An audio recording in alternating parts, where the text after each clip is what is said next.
It's Sunday night, 9 o'clock. Welcome to All Lacrosse Live. I am Gary Groob in Toronto, at least part of me. It's another rough week, guys. It's been another big week of singing Away We Go, caroling. And, of course, after the Rock win over Philadelphia at First Ontario Center yesterday, boy, oh boy, was it loud in there. Just to say hello to your friend next door, you are like this. So it is taxing today. So please bear with me. I do have a voice enough to get across to you, but this is about all And of course, the ones who are going to save me today with me, of course, is Shawn Slaght over in Moose Jaw. How are you doing, Shawn? Doing pretty good, Gary. Oh, you're in good voice. That's wonderful. And down in Connecticut, there is Muffler Mike Kostiuk. Mike, how are you? I'm doing good. Excellent. Yes, guys, it's been a busy week. Of course, NLL is in full swing now.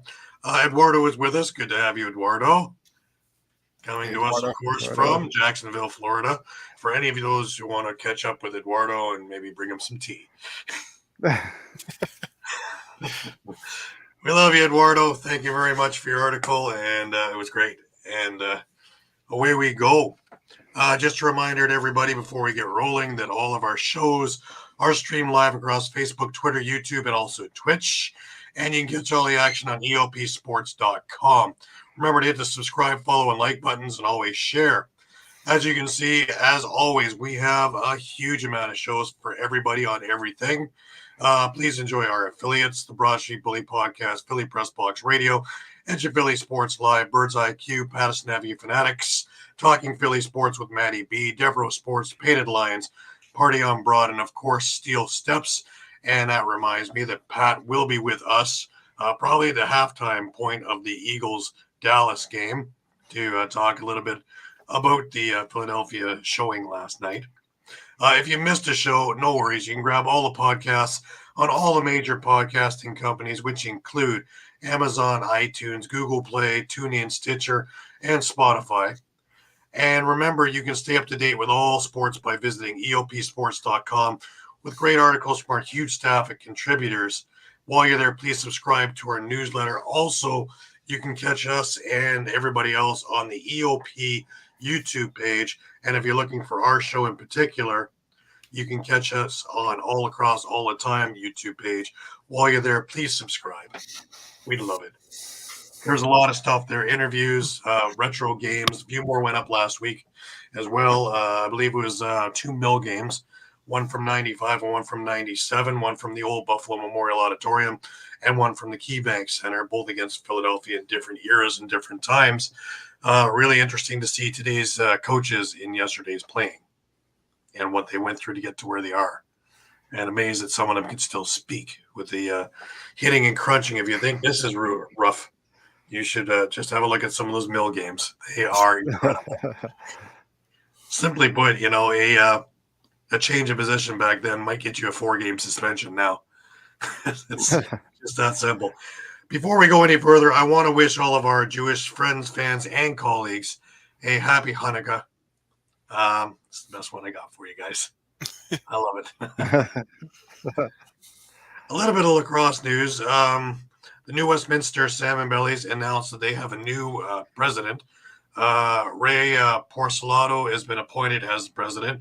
Clubs extend its gratitude to Paul Horn for his service, dedication, and commitment to upholding his values and traditions. If you're looking for more, go to their Twitter page and go into their bio, and you should get a whole lot more stuff there. The Six Nations Chiefs have announced their management for the 2024 World Box Lacrosse in Utica. Landon Miller will be the general manager. Roger Chrysler is the head coach.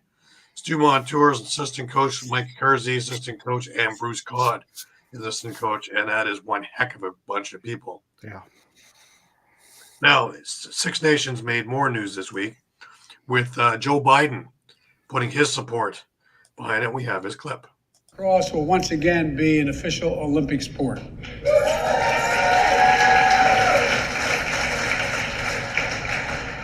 And the Six Nations team asked to compete under its own tribal flag. And today, I'm announcing my support for that request.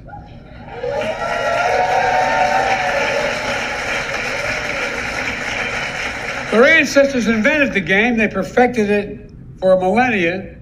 Their circumstances are unique, and they should be granted an exception to field their own team at the Olympics. Well, that's pretty big, guys. That's that's a heavyweight getting behind them on this one now. So things should move rapidly in the direction. Hopefully, we don't have to go through what we seem to go through every single games of every single proportion for them, and somebody has to give up their spot because they should be included. They damn well invented the game. That's simple. A joint statement from World Lacrosse. World Lacrosse and Haudenosaunee National Lacrosse express our sincerest gratitude to President Biden and the United States government for their express support of the Haudenosaunee inclusion in lacrosse competition at the LA 28 Olympic Games. Recognition of the cultural significance of lacrosse to the Haudenosaunee people and the Haudenosaunee people to lacrosse is an important step in our Olympic journey. The Olympic Games are the most powerful platform for promoting understanding and peace among nations. We are looking forward to continuing to collaborate with the International Olympic Committee, LA 28, and the U.S. and Canadian Olympic Committees to explore potential pathways for the Haudenosaunee to participate in the Olympics while respecting the Olympic Games framework. Randy Stotts went on to say this marks a positive step forward in the ongoing journey towards a more inclusive and respectful world of sports and ensuring that Indigenous voices and traditions are celebrated on the world stage. We approach this the way we do the game of lacrosse, with open hearts and open minds. We remain very optimistic that an Olympic pathway can be identified that both honors and our deep heritage in the sport and respects the existing framework of the games. Also, from Fawn Porter, lacrosse holds such a sacred place in the Haudenosaunee culture, and its inclusion in the Olympic Games reflects the diversity and the unity that are central to the Olympic movement. This endorsement by the U.S. government reflects a shared commitment to fostering inclusivity and will help build additional momentum as we continue our journey as Haudenosaunee people with a desire to bring the medicine of lacrosse to the world. Very well put, very well spoken. And let's hope that this moves everything much more rapidly in that direction. Yep. A few bits of NLL news. One was San Diego signed Jerry Stotts to a one-year deal for their defensive core. He had a really decent summer and has been moving his way up the tracks following his brothers. So, big news there. And the biggest news of the week was that Georgia had traded Ryan Lansbury over to the Rochester Nighthawks for a first-round and a conditional pick. As we're going to tell you soon, Ryan Lansbury already had a big commitment there into Rochester, and, welcome. Philadelphia also signed Tanner Buck. They're looking for lefties. They're a little bit banged up, and Tanner Buck should be pretty good to fill a void. He also had a really good summer in summer ball and had a good season with the ALL. And it's just chomping at the bit to get his opportunity. And I'm sure the Paul Day will have reason to use him very, very shortly. All right. A little bit of humor here, I guess. The NLL Power Rankings, guys. We see Buffalo number one. Will be changed, I believe, this week with Buffalo lost to Albany yesterday. But it's kind of funny that the first three teams on the list didn't play, and they were 1, 2, 3 on the list.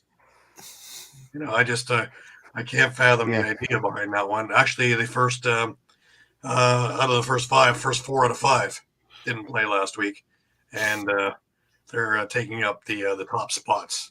Doesn't make much sense to me. Rochester should be up there right now. Albany should be up there right now. Yeah, I'm sure it'll change after this week. So. You would think. Gosh, you would hope. Yeah. They just do it to get a rise out of us. And congratulations, mission accomplished. Yep. I looked at that even earlier in the week and go, wait a minute. Nobody's played. How are you in the top spots? But anyway. The ALL. West has already started. They had a couple of games last week, the last couple of weeks actually. But the ALL East, with those 8 teams, started this weekend, and we had a couple of decent games going on there, guys. Paris River Wolves beat the Peterborough Timbermen 14-12. The Toronto Monarchs beat the Brampton Express, which must have been a slobber knocker last night, over a track. They beat them 13-10. There were 2 games today over at the Iroquois Lacrosse Arena. One was the Oswego Bears beating the Oshawa Outlaws 17-11. And the other one was the Whitby Steelhawks beating the Six Nations Snipers 13-10.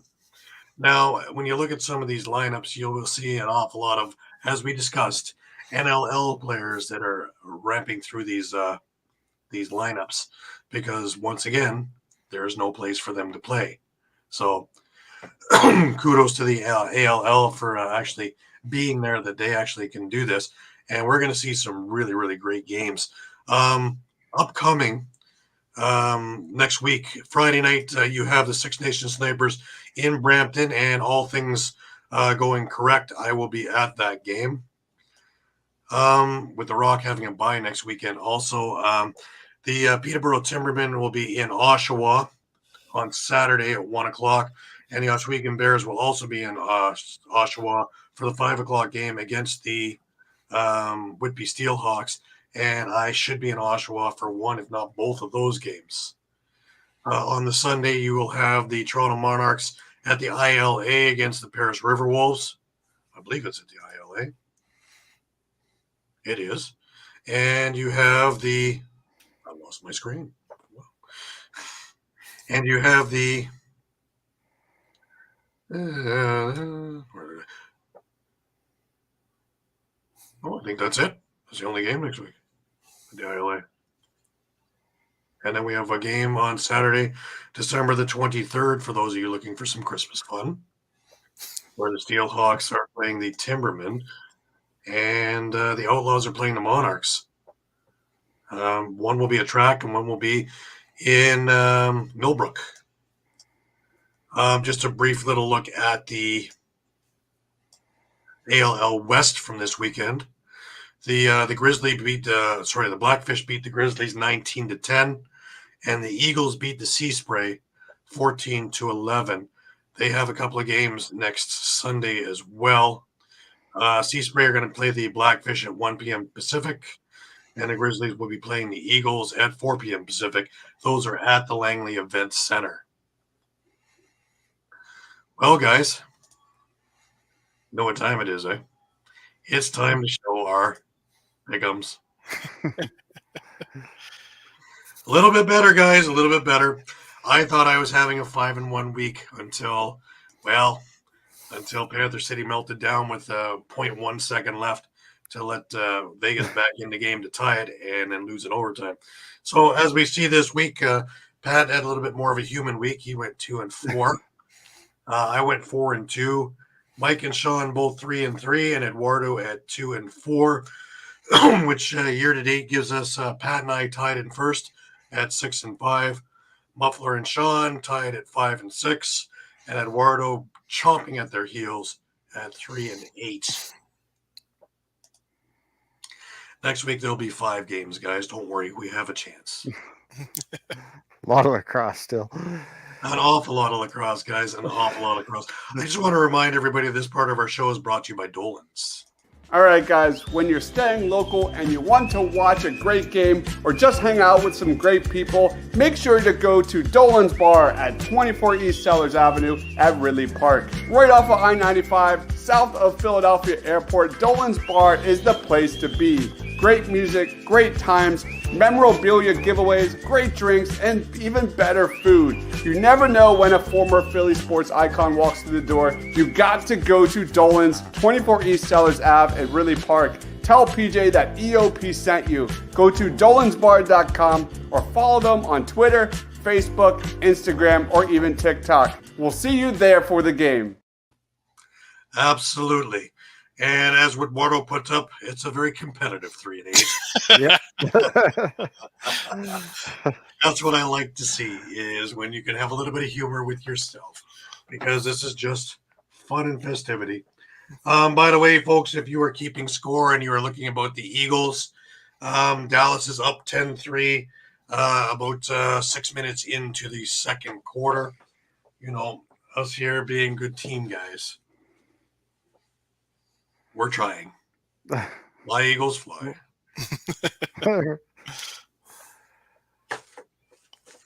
On an Argos cap or something like that, Aisha.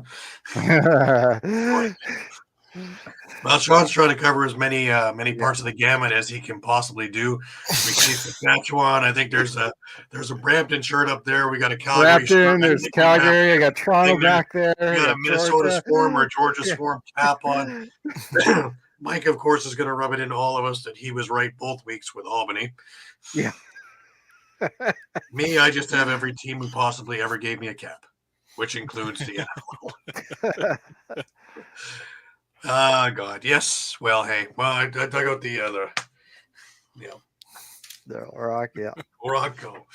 While we're on that topic, the Rock played Philadelphia last night in what would only be called a very loud, very loud First Ontario Center. 7,200 and some odd fans, which made a noise of what I remember as 15,000 in the ACC or Scotiabank or whatever. It was loud, folks. And I think DJ Sweet Lou, who, by the way, is Nick Diachenko, a former Toronto Rock player, who is the DJ for the in-house stuff there, was having a party and a half there. And, the fingers slipped to a 14. It was loud there, as you can hear. But anyways, the Philadelphia Wings strolled into Hamilton for what can only be called a heck of a performance by both goalies. Zach Higgins made 40 saves last night. Nick Rose made 38 saves last night. Both goalies looked stellar through most of the night. Was there a goal or two they probably wanted back? Sure. But most of the time, these guys were just dead on point.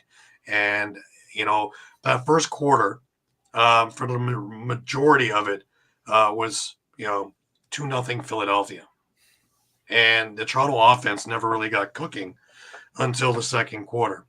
Blaze Riordan opened up the scoring just 5 minutes into the game with what was just a beautiful little flip pass from Mitch Jones.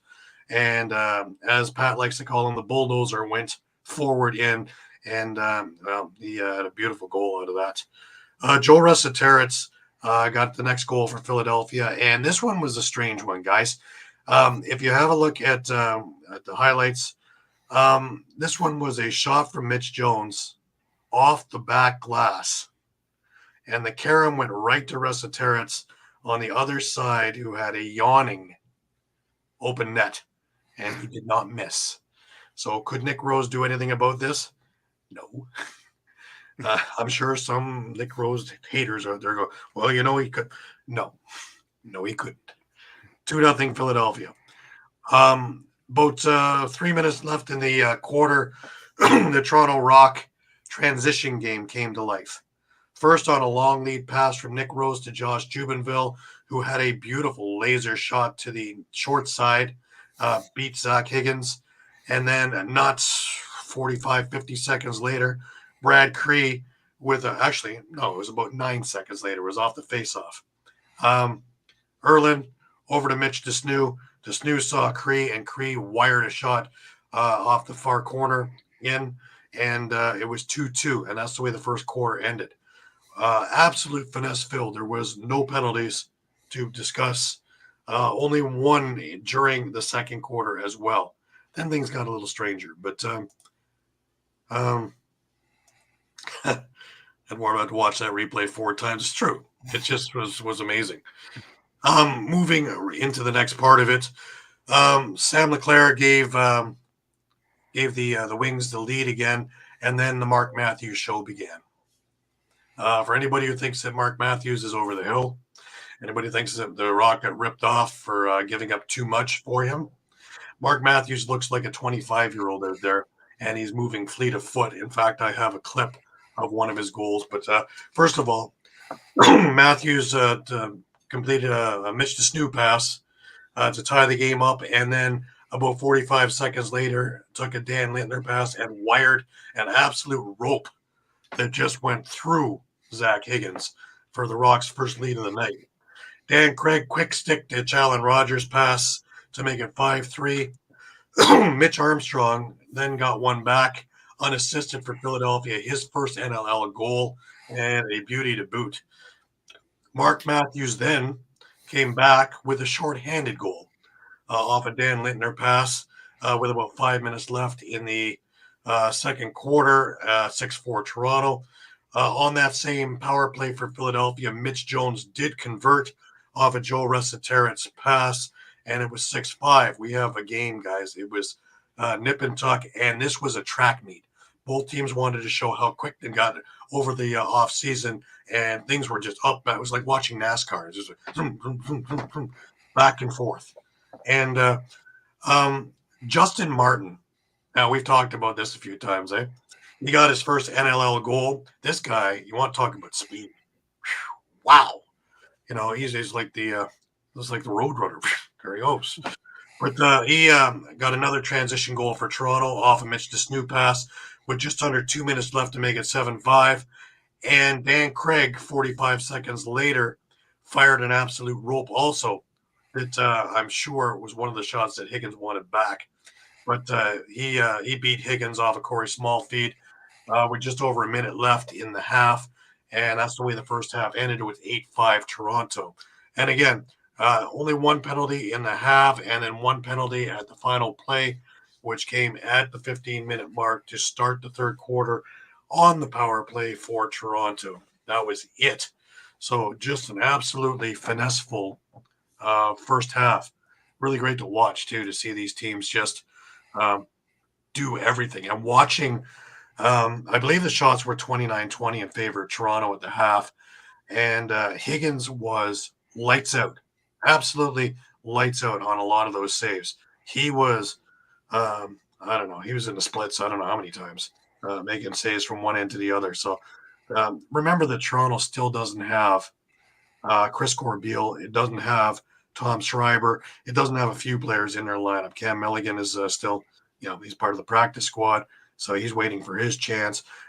They put Zach Kearney in for one of the spots. Tyler Hendricks, we'll get to him in a minute, is playing in more or less close to his first NLL game as well. So Tyler Hendricks actually opens the third quarter scoring at 2 minutes and 36 seconds. So it was not a power play goal, guys. But another transitional kind of goal off a Josh Dawick pass, 9-5 at this point. Mark Matthews has his fourth goal of the game on the power play, again off a Josh Dawick pass. It's now 10-5. Joe Resetarits gets a power play goal back and off a Mitch Jones pass. The interesting thing was we didn't see Blaze Reardon in the second half. We are hearing upper body injury. We can't confirm anything as of yet. But, it seemed odd that the captain and bulldozer had not made it back for the second half. I don't believe he had an appointment anywhere. Anyways, the reffing got a little strange in this part. There was a let's see, the 4 minute double minor to Chris Boucher and name is eluding me, Scott Dominy. They were having a good little tussle in there, and I believe Scott got his cross check underneath the helmet of Boucher, which sent him a little bit enraged. So that was weird. There was one which I thought Hollywood gave a 9.4 that gave the Rock a penalty, but hey, what do I know? I watched a phantom over and back call where the ball stayed on the Philadelphia side of the line. It was called, and then we how did we cover that up?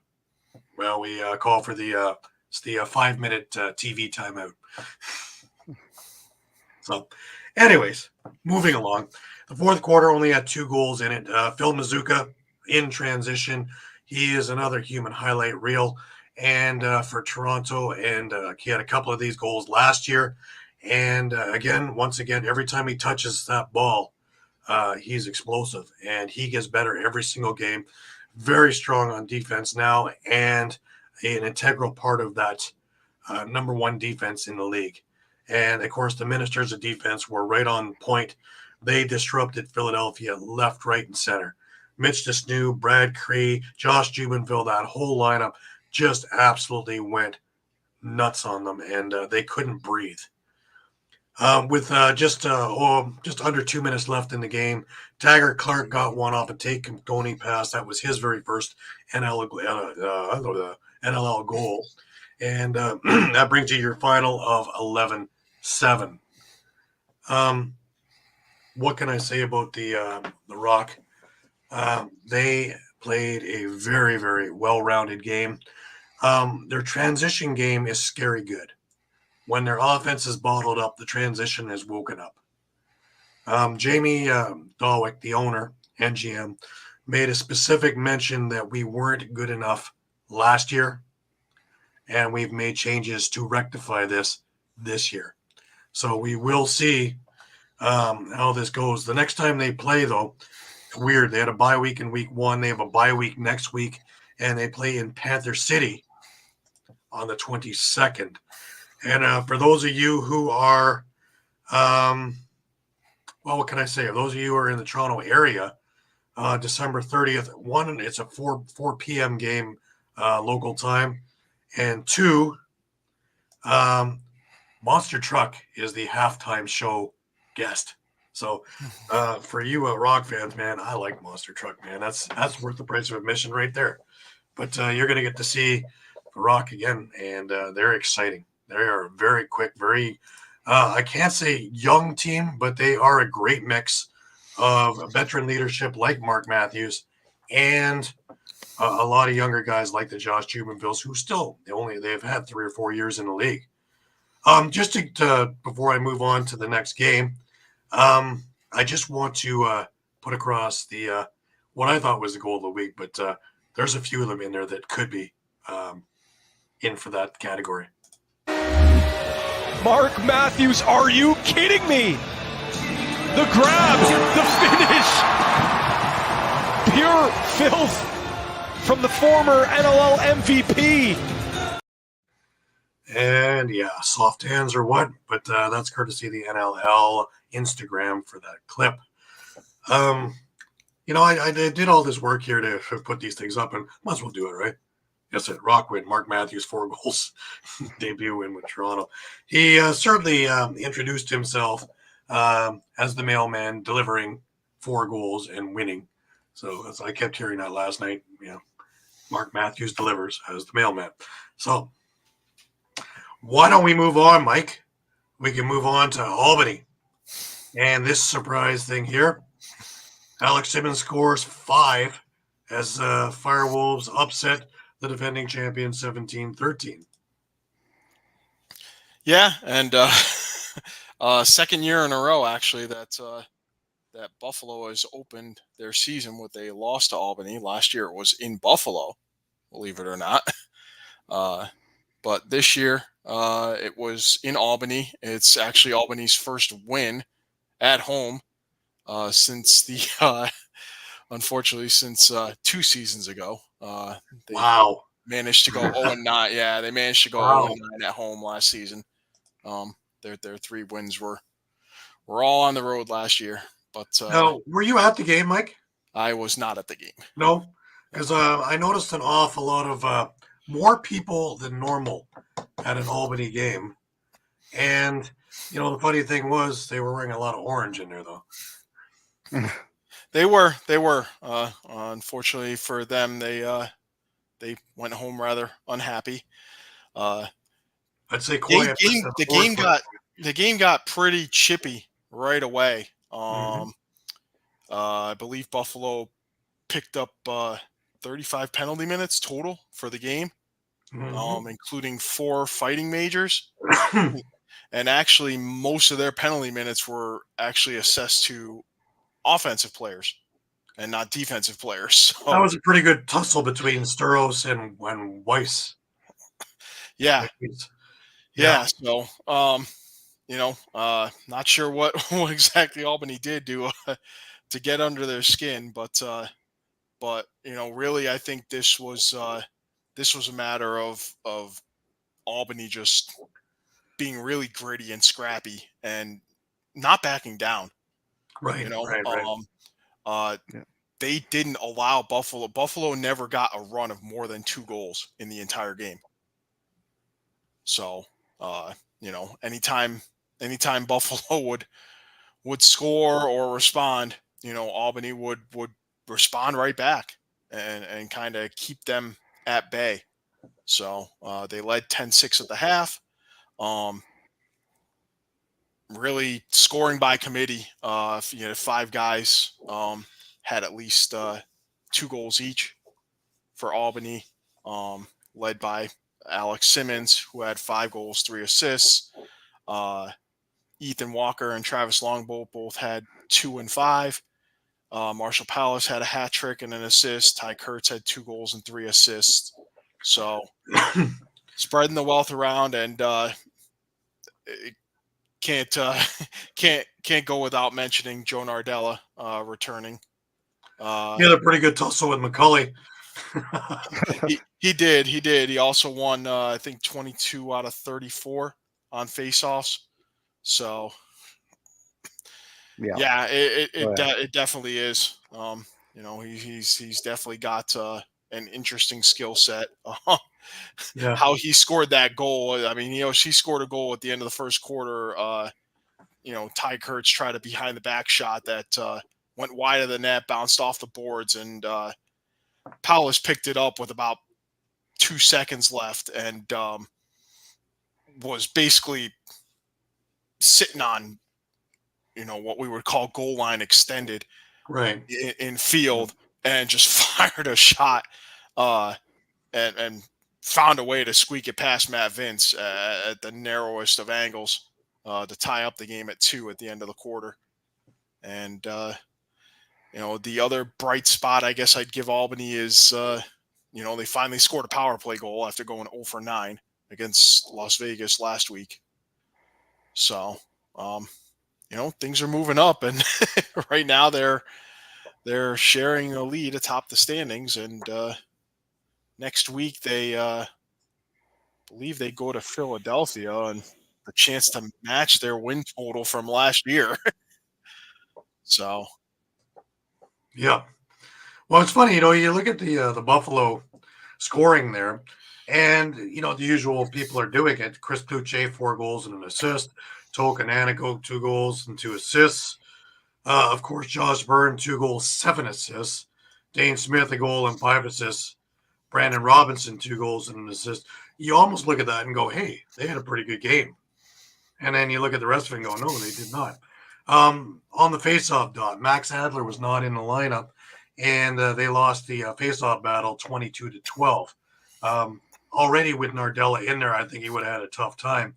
But when they don't have the one thing that's going for them, this becomes an issue. Yeah. I do think it's something that they're going to need to think about addressing. It's I don't see it as a matter of guys like Ian McKay or Chase Fraser not being able to compete on faceoffs.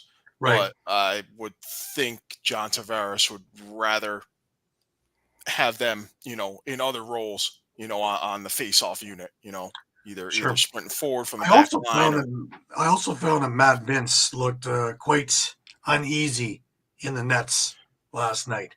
Not the usual Matt Vince, not the one we watched in the playoffs last year for sure. Definitely, but I would maybe possibly attribute that to, we said this last year when Albany went into Buffalo and came out with a win. They had pretty much revamped, 75% of their offense. And, it was a matter of, I think, just not knowing what you were getting Right. as the Buffalo defense. And I think they ran into a little bit of that again, unless they were able to dig up, college footage of guys like Alex Simmons, Ty Kurtz, those kind of guys. They may not have had much to go on as far as film on some of these guys. So makes sense. To be honest, they probably wouldn't even have that much film on Travis Longboat either. I mean, he was out all last year with a major injury. So, the only chink I find in Albany's armor now, because they've had 2 really good games, is they are 2 for 15 on the power play now. They went 2 for 6 in the game. This is going to become an issue, I think, somewhere down the road. Yeah. I'd say it's definitely a sore spot. They need to they need to find a way to be more efficient. Now they only gave up 1 goal on the power on the penalty kill. They were 2 out of 3 in killing penalties. So that part of the game is good, but that's a glaring thing that could come back to bite him in the behind somewhere down the road. I just have one of the Josh Byrne goals just because it was such a beauty. And again, this is another one as a candidate for goal of the week. Balance up and down. It proves many weapons you have to stop for Albany. It's Byrne, muscles through 2 defenders. Josh Byrne! Are you kidding? He switched to the right hand and buries it on Jamieson. We're tied at 1. Well, a player coming off of a career-defining year in terms of goal scoring, and when you see plays like that, you kind of wonder why. You wonder why. Conventional wisdom tells you, Brendan, you have 1 defender on a player, maybe won't work. How about 2? And between Byrne and Nardella, still not able to stop. Watch the size. He goes up with 1 hand on the stick, up and over the shoulders of both defenders, changing the angle and right through the wickets. Man.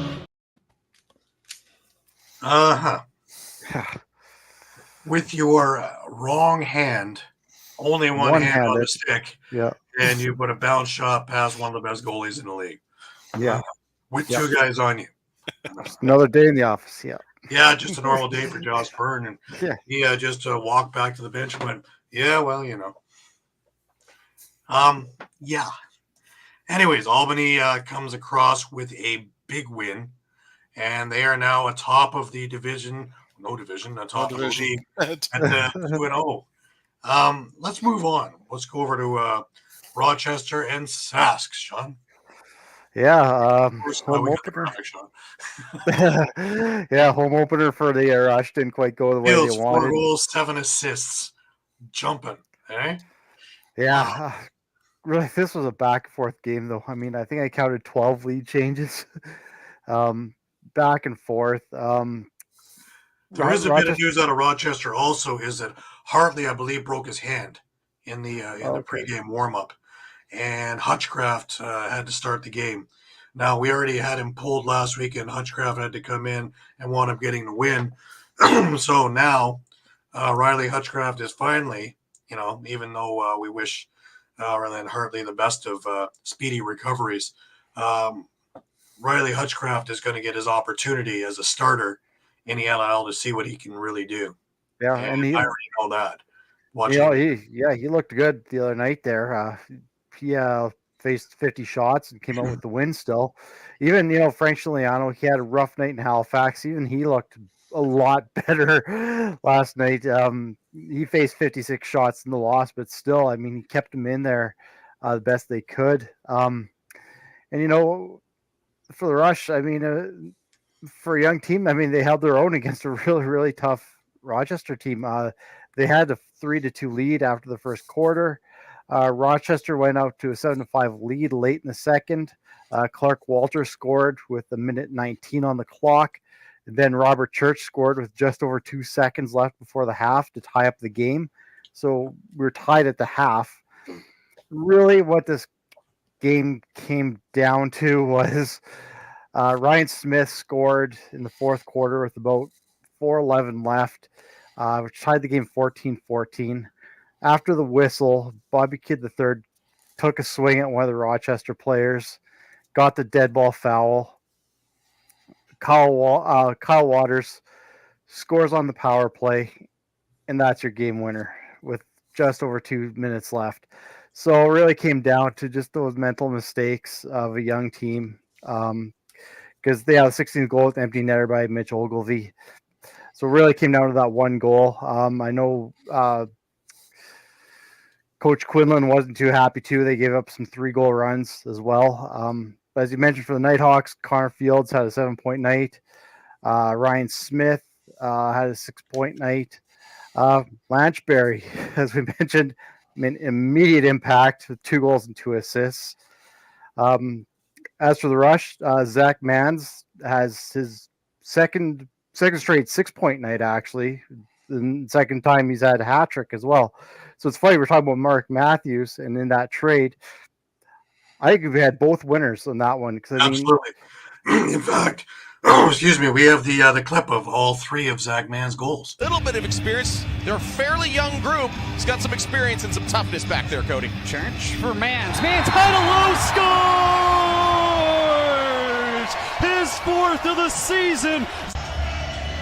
Rush offense. Will run it through Ryan Keenan, the leader of the Leftics. Stotts in front. Backdoor for Mans, and he scores! 3 or more points in this game. The Rush do. Tied at 12 with 12 to play. Isaac Enju for Mans. Throws those heads. He's the man of the hour. His back-to-back hat tricks in green. Backhand. And don't adjust your set. That is new turf over in Saskatchewan. Boy, is that green, man. Wow. Yeah, the neon green's quite bright. Yeah. Now, you were talking about Jimmy Quinlan. We have a clip of his press conference. Yeah, I mean, you get no points for effort in this league. You got to win games. It sucks right now. Way too many mistakes. Too many mistakes that time in timely situations, and again, we can attribute that to being a young team. We can attribute that to whatever. I mean, really, at the end of the day, we got to be better between the years. And again, if we do that, we can play with anyone in this league. We can beat anyone in this league. Obviously, you talked about mistakes. The big one, obviously, was Bobby. What was kind of your message to him after? And did you like that penalty by the rest? Did you think I didn't. I honestly didn't see it. I kind of saw the aftermath, and again, I don't know how hard he contacted the player. I know after all goals, there's a lot of jawing going back between players. Regardless, you can't put the refs in that position. And so my message to Bobby was you need to own it, and you need to move past it, and you got to assure your teammates that it's not going to happen again, and then you just got to keep your word. And so your word means everything, and I know that he'll respond well. He played unbelievable. I told him for 57 minutes. Again, it's that timeliness, right? If we're up 10-4 and you take that penalty, everyone just says, you got to be a little bit more disciplined, but the timeliness of the penalty was tough. So, again, not one play wins or loses you a game. There was way more mistakes that, again, we need to clean up. And if we do that, again, we're going to continue to move in the right direction. what would you say the main areas where you guys need to clean up are right now? Is it offensively, defensively?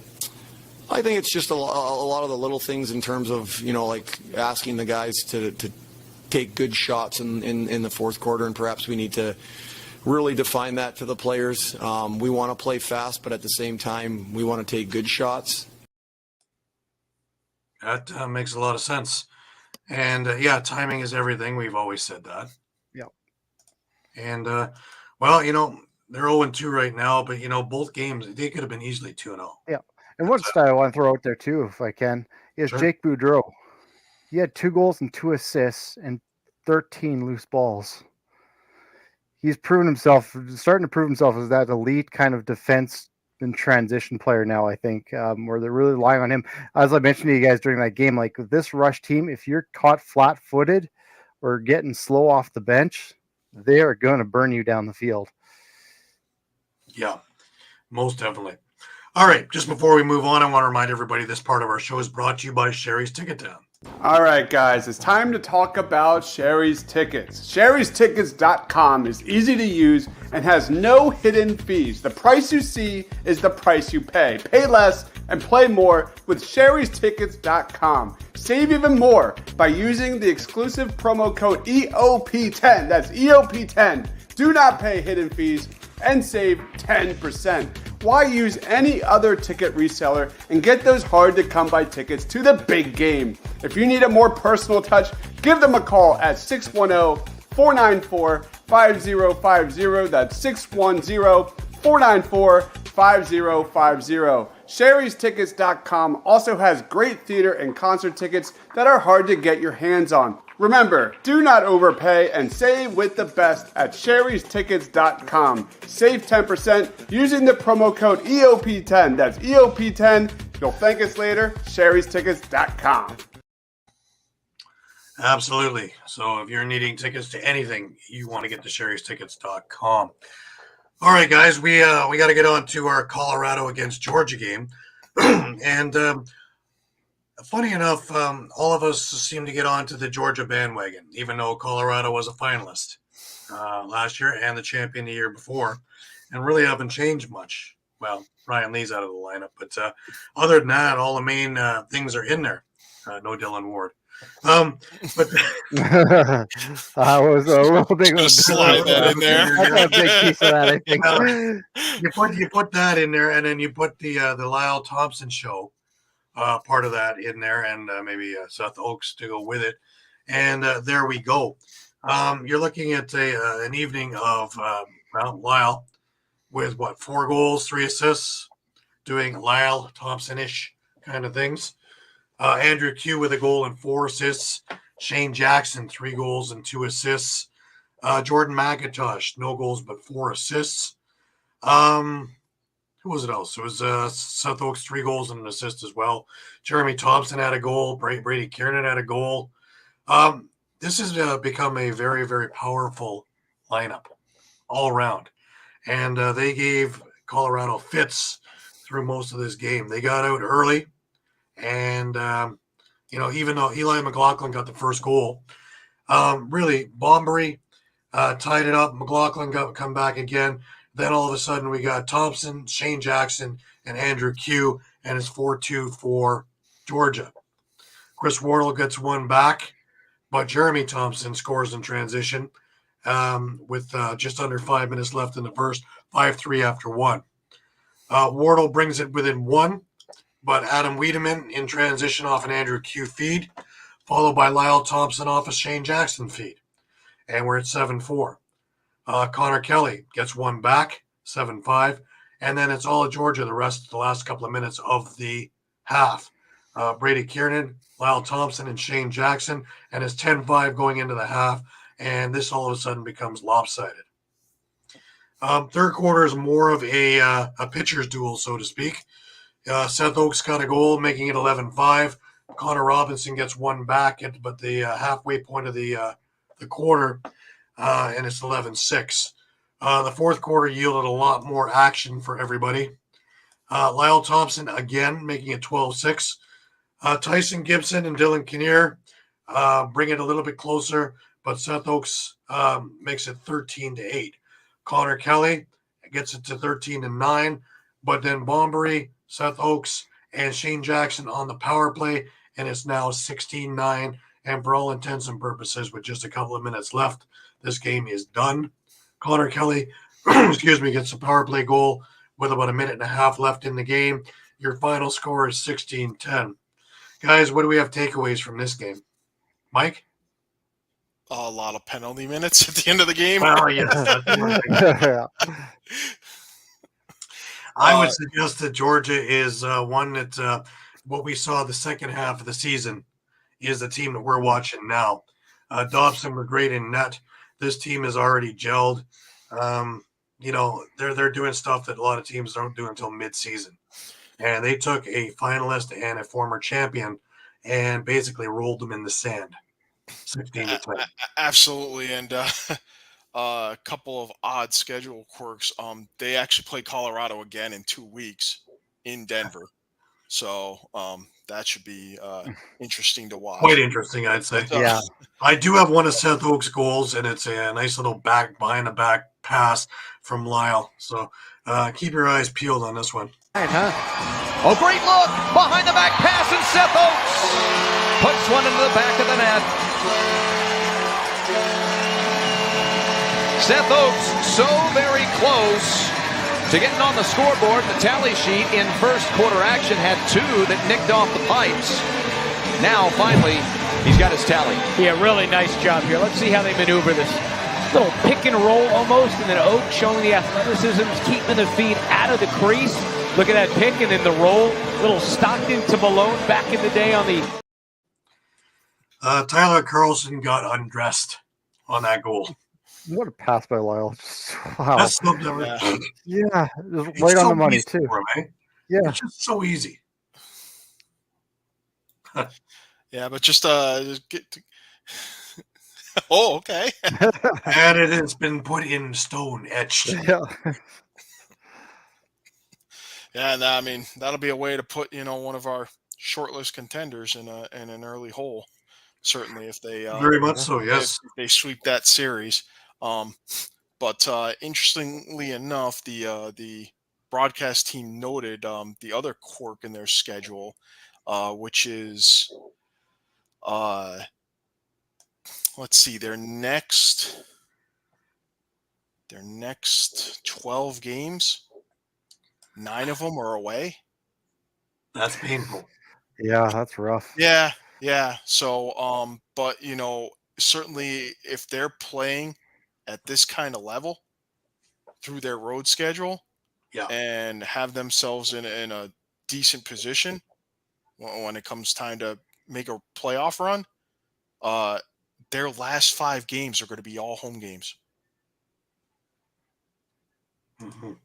Last 5 are at home. Yes. 5 at home, yeah. So that could be interesting, especially down the stretch. Yeah. Yeah. So that's definitely going to be something to watch if they're able to navigate, themselves to a decent record through all their road schedule and have their last month to month and a half be all at home. Yeah. Maybe with a chance to wrap up home field advantage. Can you imagine that? You play your last 5 at home, and then you're never flying out anywhere, until maybe game 2 of the finals or something like that. That's pretty wild. Yeah. All right, let's move on, guys. We're going over to San Diego. San Diego beat Calgary 12-9, and of course, I best get onto my my little clip, right? Here we go. Austin Stotts, 4 goals and 2 assists, leads the Seals over the Roughnecks. Great picture of him, eh?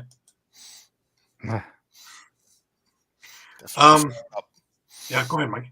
No, definitely fire it up. Yeah. Oh, yeah, well, it didn't look that way in the first half of the game, eh, Shawn? No, it's kind of not how you start, it's how you finish. Because I mean, the Roughnecks were up. Well, the Roughnecks were even up 4-3 at the half. It wasn't until the second half there, and then San Diego just shut the door with 3 goals in the fourth quarter to win it with Berg and a couple from Dobie. I know too. In the third there, where they just shut them down altogether for about 8 minutes. San Diego scored 6 goals to Calgary's 1, and there was your game. There was your game. And in that time, Stotts had a couple. Curtis Dixon, Trey Leclerc. The usual suspects, right? And we had question marks too about Chris Irregulari and how he would fare after kind of a so-so season last year. And he comes up with 34 saves, 9 goals against. So he's starting to look a little bit better. I guess it's still kind of waiting to see that question mark with San Diego. But I kind of think Christian Del Bianco wasn't busy enough. He made 37 saves. He had 49 shots. That's about 12 or 15 shots less than they usually give him. Yeah. So maybe he got bored. Well, that is kind of the weird thing, is usually that's how you're beating Calgary, is just peppering Del Bianco's shots. Mm-hmm. And, this time around, they didn't need to, right? But it was a very interesting game because, it was a goaltender struggle duel in the first half, and then the floodgates opened in the third, and then San Diego kept it going through the fourth. So Calgary just stopped. Yeah. And was stopped. And it's funny because we don't talk very much about the San Diego defense. We talk about their offense a ton because one, they are seasoned veterans and they are an all-star team. But we don't really talk too much about the defense, especially since Brody retired. And they completely shut down a very, very high-powered Calgary team. Yeah, scoreless in the fourth. So yeah, exactly. That game was tied going in the fourth quarter. So I think the only point I'll make is we're seeing similar to last year, though, where San Diego gets off to slow starts and in games again, like what we mentioned last year, they're playing with their food, right? Like, just let them stay around, Then third, fourth quarter, we'll just start pulling away now. A number that stands out to me is Patrick Shumay with 12 loose balls. So he had a pretty day at the office. Kyle Rubish with two caused turnovers as well, making his presence felt. Yep. And these guys, they do play again. This is one of the 2-game series. That'll be a slobber knocker when it goes. Yeah, and Calgary actually has they've got a rough slate of the 2-game series. They play San Diego twice, they play Saskatchewan twice, they play Philly twice, and Toronto twice this year. Ouch. So that's tough. So for a team that's already they're already 0-2. They've squandered 2 leads basically in those games. They need to start finding answers and quick. Well, I was just going to think, is it time to panic in Calgary? Like, I know it's still early, but 0-2 is 0-2 still, right? Yeah. It's I started asking that too. I mean, because here's the thing, so Saskatchewan's 0-2, but I think you kind of expect that. It's a young team going to build. This was a team that you were expected to be good, and you're now 0-2. You squandered 2 leads. I think there should be a bit of concern there. Yeah, definitely. I mean, all of us basically. We all pretty much have the same short list of, candidates for the championship this year. It's Buffalo, Toronto, Halifax, San Diego, Calgary, and maybe Colorado. Right. Yeah. Well, guys, without further ado, I want to bring in the Gobbler because he just graced us from halftime of the Eagles. So let's bring in the Wings Nest correspondent here, and here we are. How are you, Pat? I might just hang here for the rest of the episode. We're trying, Pat. We're trying. We're trying. You might not want to wear that hat again. I don't know. It's that bad. It's getting that bad out there. It's getting ugly. I wore this for you, though, Pat. Hey, listen, I can't tell which one's worse right now. Well, let's talk about those Toronto Rocks, guys. And what I've seen from the Toronto Rocks is just, man, you could just see the level that those guys are playing at right now. Their front four defense is just nasty. If you want to use football terms, the way they play up front defense, man to man. This is the first time I've seen Mitch Jones looking puzzled, just looking how to figure out how to score on this Toronto Rocks defense. It's hard. It's not easy. He was trying to manufacture some things, and was nothing going their way. This Toronto Rock team is on both sides of the ball is nasty. They got guys who can score, especially double M Mark Matthews. That kid can sling that ball. He can sling it. So I got to give that kid some due.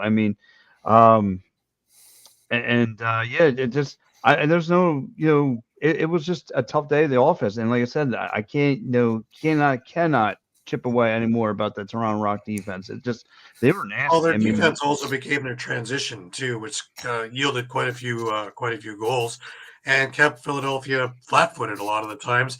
I counted at least 4 or 5 transition goals out of that. And the other thing I would add too is, it was their first game, and the last time they were on the floor, the taste in their mouth was extremely sour. Yeah, that's a good Let's point. just say, Yeah. after pretty much getting completely manhandled by Buffalo, 2 straight games in the Eastern Conference Finals. Yeah, Philly kind of became the punching Yeah, bag. oh yeah, Yeah. yeah. Unfortunately, Philly ended up first on their schedule, and that was Oh Yeah, yeah. with a mission in hand that the owner had said too is that we changed it to fix it because we weren't good enough. So yeah, that's the mantra this year. They've revamped all the dressing rooms. They revamped all the other things at the track to give these guys every benefit and everything that they can, whether it's viewing rooms and whatever, looking like theaters for crying out loud, to have every aspect taken care of that these guys worry about playing and doing the best that they possibly can on the floor. So we'll see in 2 weeks' time when they play in Panther City what kind of team they are. But from all accounts, and this is without a couple of their big pieces in the lineup still, they're still missing Chris Corbeil. They're still missing Tom Schreiber. They're still missing a couple other guys. And, those guys, when they get in the lineup too, they work magic. So, Yeah, I watched a lot of Tom Schwarber from the PLL, and yeah, he was money all summer long. So, oh yeah, but that's another thing too. Again, to look at this Toronto Rock team that the Philadelphia Wings had difficulties on defense. Just trying to maintain them on offense. Where it looked like it was a bunch of miscommunications, set screens, all that stuff. The second you give one of those guys an open window, they're taking full advantage. And this time I'm not going to get on Higgins. I'm going to give him his due because you're playing against an upper leg, you're oh, playing he played against a great. contender. Never We mind. kept him in that game. Yeah. He was something else in that, man. To watch him live, he was everywhere. That game could have easily been 21-7. He stood on his head, especially that first quarter. He didn't give up a goal until about 3 minutes left, and he made 9 or 10 really big saves off the hop when it was still 0-0 before Reardon got his first goal, and then of course the Arrested Terrence Karam off the back glass, and then it was only transition where the whole defense is caught with their pants down, not getting out fast enough. That 2 goals in 9 seconds and it's tied. I can't put the blame on Higgins for any of that. No, you can't. I mean, again, this is a well-oiled machine is that Toronto Rock team. What I saw, I mean, like I said, they were miscommunications. They were setting screens. It looked like the Philadelphia Wings on defense didn't know how to contain them. They just, it looked like guys were missing assignments, who to stick, and all that other thing. It just looked like they were all puzzled. And like I said, Toronto just had ball movement, find the open guys, executing the plays, so forth. And it was just nice repetition. It was just like, to me, this was the measuring stick for the Philadelphia Wings. Okay, where are you? Where are you really as far as as your opponents? And that told me you're still a little bit of ways. You're still a little bit of ways of Right. really, really being a contender for that cup. Now, Philadelphia had a couple of problems too. Is Holden Catoni wasn't in the lineup. He had from what I've heard, is a broken finger. We didn't see Blaze Reardon in the second half. He left the game. Not sure what's going on there. We're hearing upper body, but we have no confirmation on any of that. Tanner Buck was signed by Paul Day because they're in dire need of a lefty. Tate Catoni was taped up. So he was in the lineup, but he was hobbling around a little bit. So the Wings are banged up two games into the season. So they need to write it quickly because it's really easy to fall down the standings when you have no divisions and only the top 8 teams. Team gets on a run, goes 4-0, and a team that doesn't go on a run and goes 0-4, well, they're going to have a hell of a climb as opposed to divisional. Yeah. And like I said, this weekend is their home stand. I hope this is, again, you're being banged up. It's not going to be easy because you're going against this Firewoods team who just shook the world right now. He's got a little bit of momentum. They're just a rock Buffalo. So again, you better be on your heels. And again, I don't know who's going to step up and dealing with an injury like a Hoke-Tolan right now, a broken finger. You need somebody to step up right now. And again, Mitch Jones to me looked puzzled, trying to come up with a play, trying to find the open man, again, he's been more facilitating as these last couple of weeks, and I haven't. He just looks puzzled trying to find the back of the net. So it's they got to figure out quickly. Paul Date's got to come back, go back to this chalkboard, kind of figure this thing out. Get ready for your home, your home opener. In his defense, though, I will say that Wings team is fast.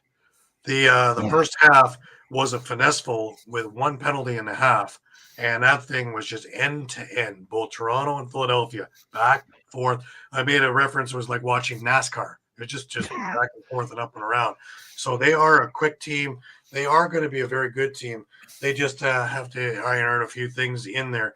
But if I can ask you a question, Higgins and net. That's not the issue. Just before we move any further, I just want to let everybody know that this part of the show is brought to you by Philly Sports Trips.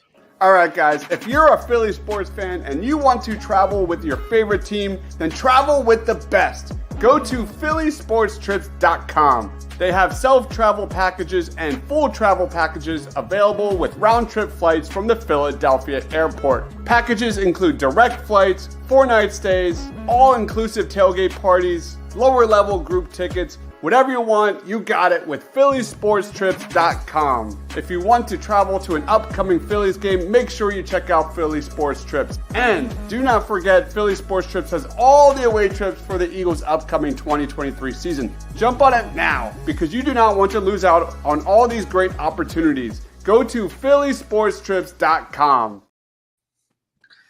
Yes, don't listen to Pat. You want to get on those things for those Philly road trips. Yes. Pat may not be on that trip, but other people, yes, get on that trip. Yes, I mean, what I've been told, the food, the catering load is out this world. So that's another reason you should sign up. But just for that alone, really. You're talking about the gobbler, man. He ate his way through the NCAA tournament. I definitely did. I got to thank you fellas for that, because Memorial Day weekend I made a complete slough of myself and I didn't care. I enjoyed it. He actually brought in his own platter on day 2 just so he get a bigger plate. It was really ridiculous. By day 3, between my family barbecues and there, I was like, all right, I've had enough. You know what? I'm not going to eat like this no more.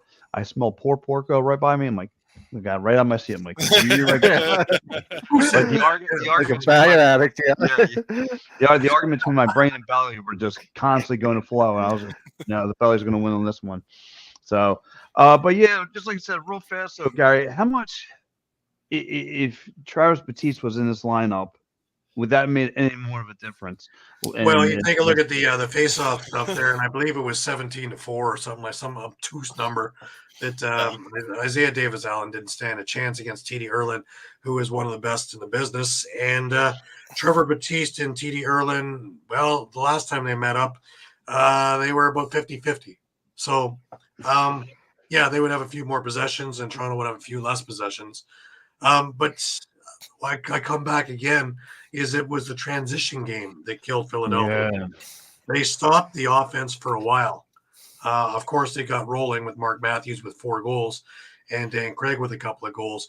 But that transition game, the guys like Cubanville, the guys like Mazuka, Brad Cree, Mitch Desnew quietly had 3 assists in this game, and a whole whack of loose balls and caused turnovers. So, yeah, those kind of numbers are where they're killing them.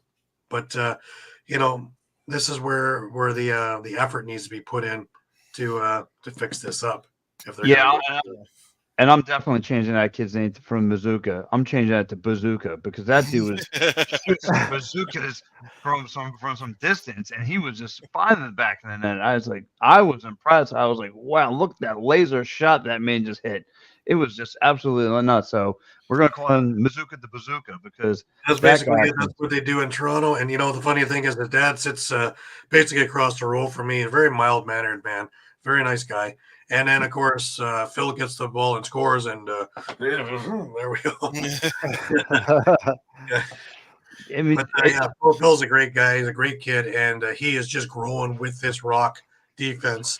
And he's worked his way from part time in the lineup to a full time member to a full time member contributing to a full time member contributing and being exciting on that floor that we all look forward to him getting a shift. But not only is his transition part good, his defensive game is strong too now. He is, in your face kind of material. So Bruce Cott has had a lot of influence on him as well as the entire Rock defense. So kudos to Bruce Cott's coaching and the rest of that stuff. The Orangeville program, which has got Matt Sawyer, Rusty Kruger, Bruce Cott, all coaches with Toronto, right? Yeah, that's a nasty lineup right there, Matt Sawyer. But yeah, guys, well, like I said, we'll definitely have to see what the Philadelphia Wings are going to do next week. Like I said, they're getting ready for their home opener, bruised and banged up. So I'm hoping, like I said, Paul Day goes back to the chalkboard, figures out something, and makes some kind of adjustments. I don't know who he's going to have come off the It bench. certainly doesn't get easy, Mike, going against Albany. No, but I think Firewalls. Albany has historically struggled in Philly. Mhm. So there is that, but I was gonna add, if Holden Catoni and Blaze Reardon are out for a significant amount of time, yeah, you do have to look on the flip side and say, hey, look, Taggart Clark's going to get a chance to play. Tate Catoni's going to get a chance to play regularly. Yeah. They're going to get looks. On the right side. I think Sam LeClaire is pretty established as kind of the number 3 guy on the right side, but we may get to see some of Jack Jasinski at times.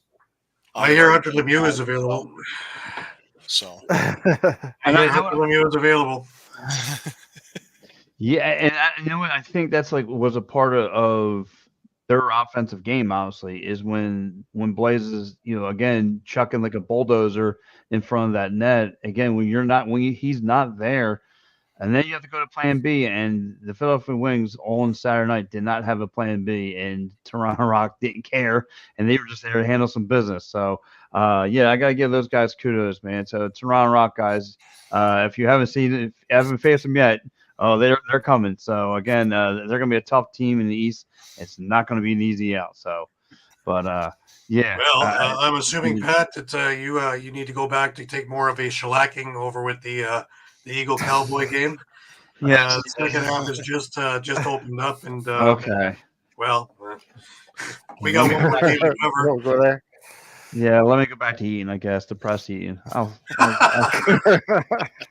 man! Well, Pat, we will see you next week, and you will be talking about the Albany Philadelphia game, and you should be in press box for that one, so you can give us a yes, sir. I will be down there. I'll make sure of it.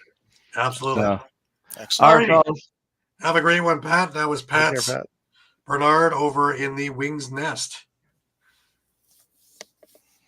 Welcome back, Pat. All right, guys, we have one more game to get a hold of, and this was a weird one this afternoon. It was Panther City against Vegas in a late 4 o'clock Eastern time start. Weird game, eh? Yeah. All I got for you is weird game. Yeah. We have a final of Vegas winning in overtime, but it did come down to a 0.1 second goal that tied the game up. But Zach Rear with the overtime winner. Again, the fountain of youth has struck him. So let's go through this game, guys. Yeah. First of all, yeah, the last second there. I mean, really, I hate to do it, but I think you need to put it on Nick DeMood. He'd made a save with about 8 seconds left, and tried to fire an outlet pass, a little further down the floor, and ended up turning it over. and that's deadly. it gave Vegas just enough of a chance and just enough time for them to score on a trickler. Basically, he did get a good piece of the shot, but not enough to keep it from bouncing in. But Right. Panther City, I kind of feel like they really had no business losing this game. But it's obviously huge for Vegas to not fall into that 0-2. After they squandered a lead in week 1, basically against Albany, by Right. letting them come back from down 1 with a 3-goal run to end the game. So It is weird. They seem to have had this game in hand too, in the third. But they're up when. I noticed just not a lot of. I just noticed not a lot of crisp passing. A lot of just kind of, as Dalton Jernigan put it on the broadcast, a lot of just unforced turnovers. Hey, we're just throwing the ball away, and it certainly didn't help. We're just talking with Pat about the impact of Philly not having Trevor Baptiste. Panther City, right now doesn't have the services of Tyler Burton or Brooker Muir at the X. They're kind of going with a mix of guys.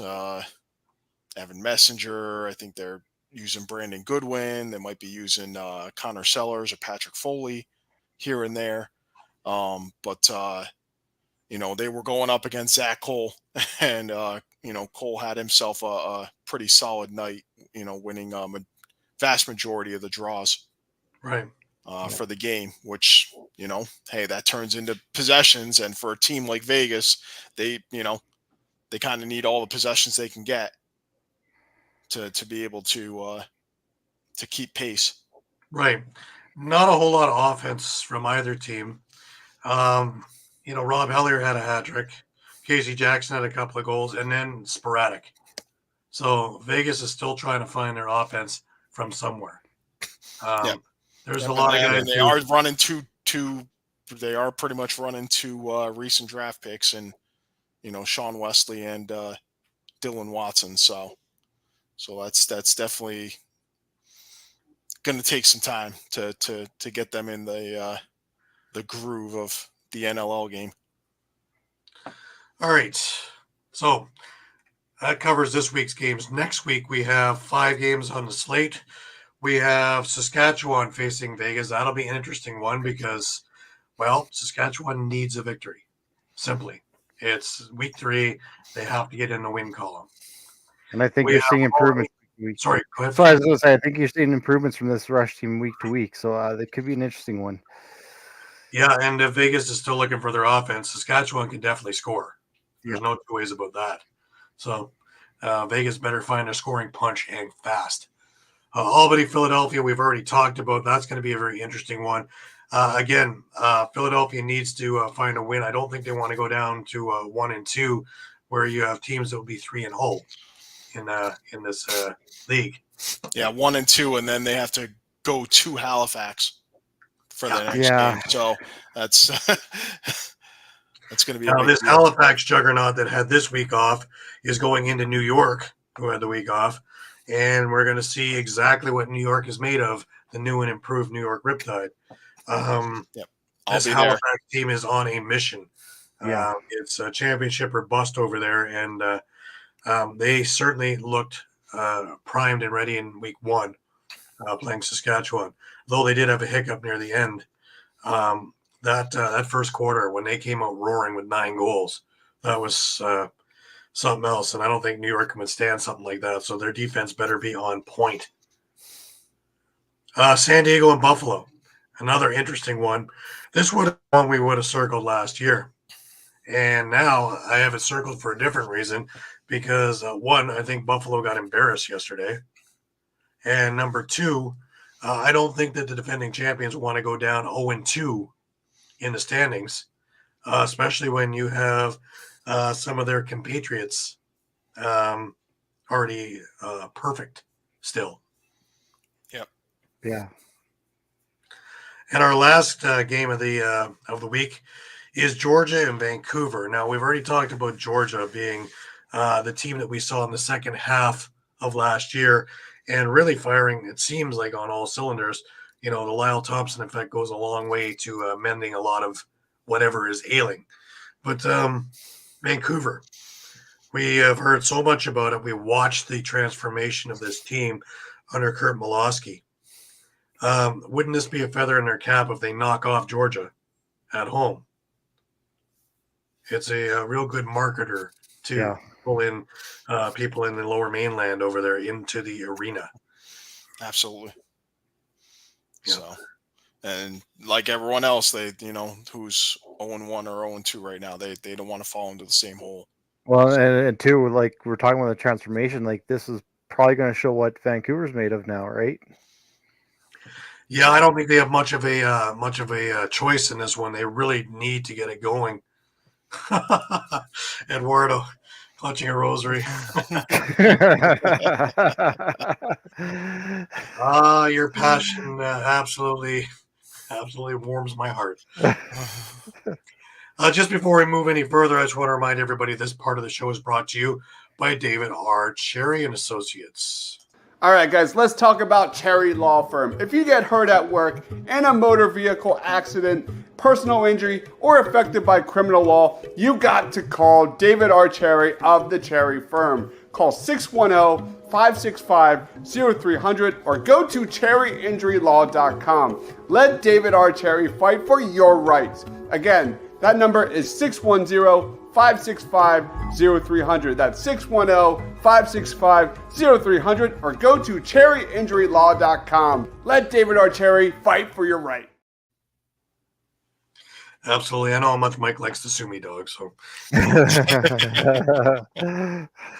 just before we end the week, I want to remind everybody that we are on Facebook, we are on Instagram, we are on Twitter, we are on Twitch, we are on Thread.